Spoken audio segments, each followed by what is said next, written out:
Lately I've been having a lot of people asking me about grow bags, and that's what I'm going to talk about in this video. So what do you do with grow bags once you have them filled up? Well, here's a garden that I made today. I actually made the frame about 3 or 4 days ago, but I filled all those grow bags with soil, put about 2 inches of water in the bottom of the box, and put my plants in. I have everything in there from tomatoes, string beans, squash. I put corn on the cob and green beans in the same basket, so they'll grow. The green beans will grow on the corn as it grows up. And what else do I have in there? I have peas also. So let me go ahead and show you the grow bags. Let's get away from this. And this is my little deck garden. So these are grow bags. Now there's all different kinds here, but I'm going to show you a little bit about them. Here's a small one.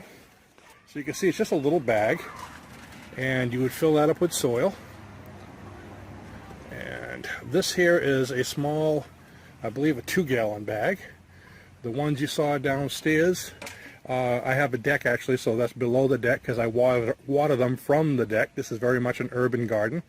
Those were 3 gallons, and I even have a 5-gallon ones.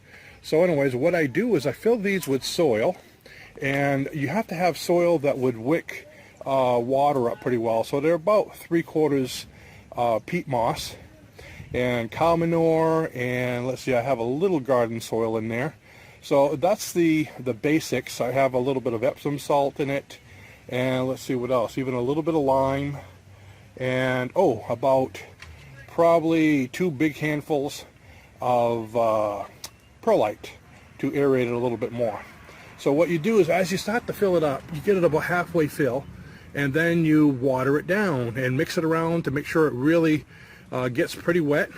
And then I put a little bit more and water it down. You have to make sure that it's really wet all the way to the top. What happens is, as you fill it with water, it's going to seep out the sides, and that's the whole idea. The concept of a grow bag is, as the plant grows, the roots will kind of go out and try to get to the wall of the bag. And when it hits the wall of the bag, the fine roots will actually get burnt by the air. So it's called air pruning. It kind of prunes them so they don't get that wrapping around that you normally get when roots get to the outside of a small container. What happens is they get root bound, so it stunts their growth.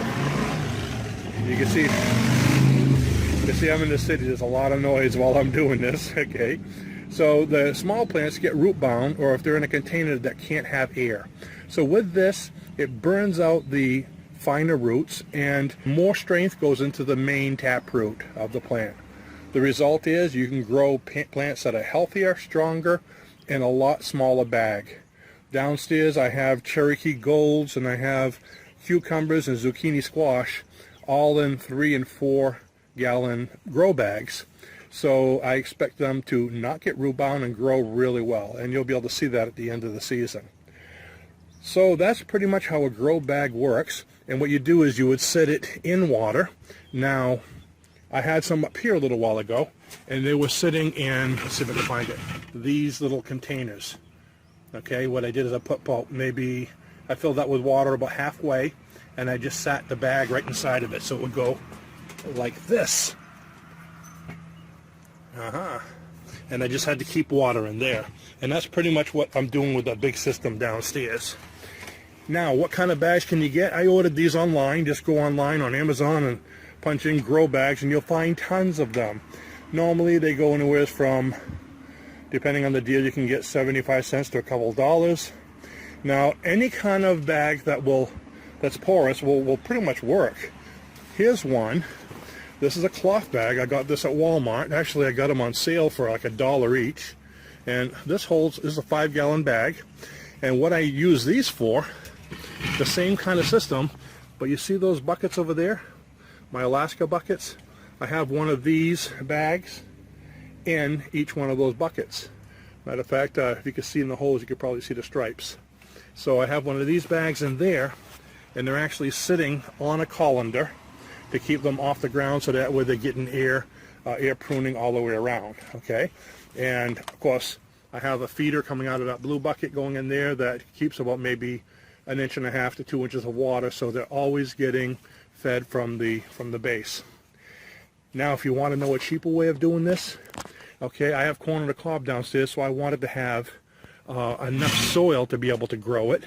So here's a little secret. There's a designer store out there called Walmart.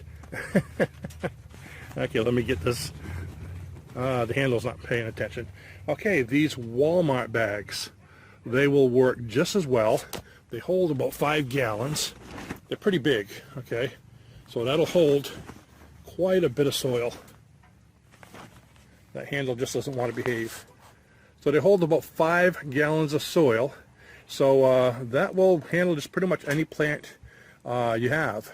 I think the one downstairs, I have like 3 tomatoes planted in one bag. Okay, and they set up pretty well once they're, once they fill. Again, you're going to want to water the dirt as you're filling it in, maybe 1/4 of the way, 1/2, and all the way, at the top. And it wouldn't hurt to put a little bit of fertilizer between each layer too, so that way you can have like a time-release fertilizer. Now, the nice thing about these Walmart bags, I know over here, actually they call them the 50-cent bags, so they're not very expensive. So ask them for the 50-cent bag, because they do have Walmart bags like this that are like $1, $2, but those aren't the right ones. These are a nice thin, flimsy bag. Actually, I didn't think it would work when I first saw it. So I bought one, brought it home, put it in the bathtub, put water in to see how fast the water would seep out, and it did wonderful. How long will they last? Well, I know some people say like these here, the gray ones, the felt ones, they say they're 3-year bags, and they say Walmart, they've been using them here. It depends how rough you are with them. I mean, I planted some up here just about 3 weeks ago, and when I brought them downstairs, I already had a couple of good-sized holes in them, because I have so many plants in this small space that, you kind of trip over yourself. So, yeah, some of them will last. They say there's 3 years, there's 1 year, there's 5-year bags. Personally, I get the least expensive one, as long as you can get through the year. Just get new ones. I mean, it's not that much of an expense. Or use the Walmart bags for 50 cents each and throw it away. It's not a big deal, if you think of all the things you're going to get from it. So I think that pretty much answered all the questions that people had. And one thing I did on the ones downstairs, because it's in the sun all the time, I put a little bit of bark around the plants at the top, just so the sun wouldn't be right on the, because the soil is a little damp all the time. And I didn't want to grow mold, mildew or whatever that is that grows moss on the top, so that bark will keep it off. And of course, the water between the bags, you might get mosquitoes there, so you can either go get some of those tablets to do away with mosquitoes from Walmart, okay, or some other people I saw actually filled up the box or the swimming pool with those little pea rocks, just so the rocks kind of go above the, I guess you could say, the level of the water. This way the mosquitoes can't really get in the water, but the water's there. If you have any questions, let me know in the comments below. And remember, if you're not growing, you're not green. Bye-bye.